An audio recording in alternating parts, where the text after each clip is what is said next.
What's up, guys? So within the last few days, Battlefield Studios has released some changes that from the beta that will be in the full release. And of course, some of these are some of the big ones that people have been wanting, like making sure we're not going into Call of Duty movement. So there's going to be a penalty now for spamming the jump button and things like that. And I think that's probably the most significant change that they mentioned. And I think that's a good thing, and keep it feeling a little bit more like Battlefield, less like Call of Duty. It's already pissing off some Call of Duty streamers who have ADHD levels of movement. But we do not care. Yeah, I think that's good. It's going to keep that pace a little less frantic and keep it feeling like Battlefield. But there are still some more changes that this game really needs in order to be a true success that we haven't really gotten any confirmation on yet. The biggest one is probably the need for a server browser. I know there's been confirmation that there is going to be a server browser in the Portal mode, but I, like many Battlefield fans, think that we need a server browser for just regular game modes. It would help people find servers that they like, a server that has the rule sets that they like, the map rotations that they want. It just give a lot more agency to players and play how they want. We gotta give the people what they want. The other big thing is that currently the squads are limited to only 4 people, and I have more friends than that. Are you seriously watching by yourself? Nah, I'm with my. So, like, when we all want to play together, it's pretty much impossible. It's kind of just first come first serve to get into that squad, and everybody else just gets screwed and has to go find their own game. So it's just separating the player base a little too much, I think. So a server browser would be nice, just so me and all of my friends can actually get into the same game at the very least. The next thing is that we need bigger maps and more maps. Please, sir, I want some more. Well, we've already been promised a few big maps in the full launch, and the maps that were in the beta, I really liked them. I know that the reception for those maps was a little mixed amongst Battlefield fans, but I liked them overall. I don't have too many complaints with that, but we do need bigger maps if we want to keep it feeling like Battlefield, and that's what Battlefield's known for, is having the big maps and making it feel like a really large battle. And to my understanding, though, we are only getting 2 large maps at launch. And they look cool, but it's only 2 large maps. And then there's a total of only 9 maps at launch. So being that this is a live service game, they really need to hit the ground running on getting more maps out. Probably at least 1 map a month, or at the very least 1 map every 2 months. But I don't know, today's world where things come out so quickly, that might be a little too long. They are probably gonna be relying on Portal. We still don't know a whole lot about Portal, but they're probably gonna be relying on Portal to be bringing out more content, treating it kind of like Halo's Forge mode, where the community will kind of keep it pushing. I don't think that's a bad strategy.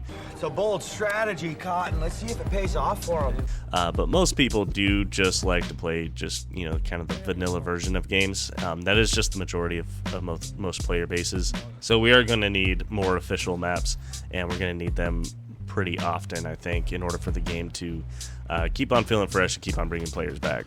And then the next thing is that the Battle Royale mode needs to be a success, but it also needs to not take away from the main game. See, because that's what's happened with Call of Duty, is that Warzone was such a success. See, because they did a good job with Modern Warfare 2019. They kind of brought it back to its roots, boots on the ground, gritty story, things like that. But Warzone was such a success, and they started getting so much money off of microtransactions with the skins and everything that it started bleeding over into the regular game. And that end result is what we're seeing today with Black Ops 6, where, you got American Dad skins out on a regular multiplayer game, and it's just caused the whole franchise just completely lose its identity. Now, Call of Duty's been losing its identity for over a decade, but the true beginning of the end was Warzone.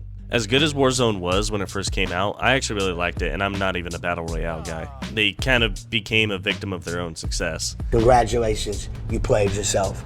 And just started monetizing it way too much and just completely killed the identity of the game. So I'm hoping that the Battle Royale in Battlefield 6 is still good. I hope it is a success, but I hope that it is not too much of a success to where that the regular game modes, the Conquest, Rush, whatever, starts being affected by the success of the Battle Royale. Keep a consistent tone, but keep them separate, and I think you'll see them both succeed.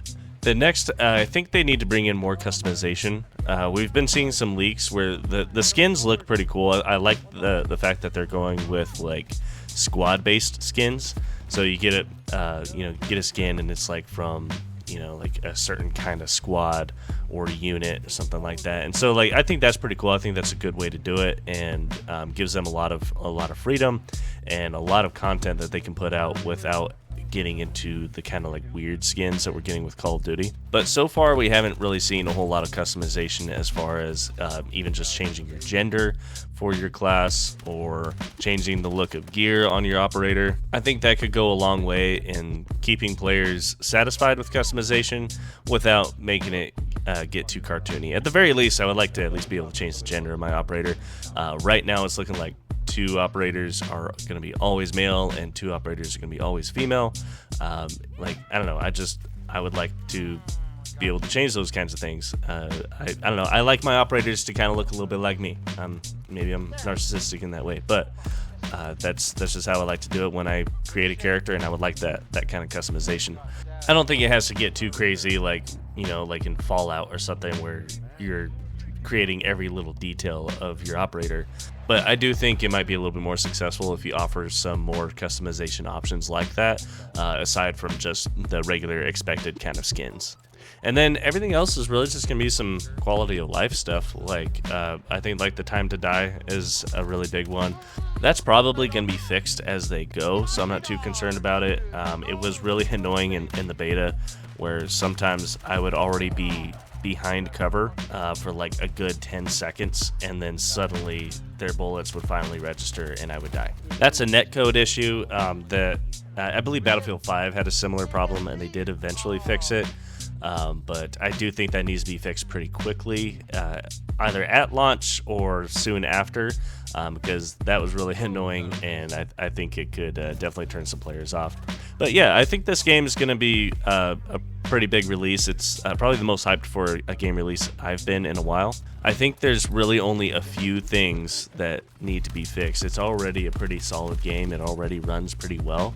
The biggest thing here is for EA to not fuck it up, and we'll see what happens, but so far I have hope. There's always hope. So anyway, that'll about do it for today.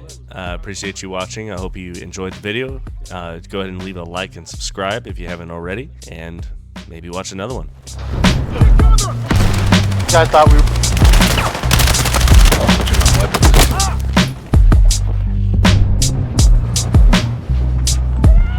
Thank you.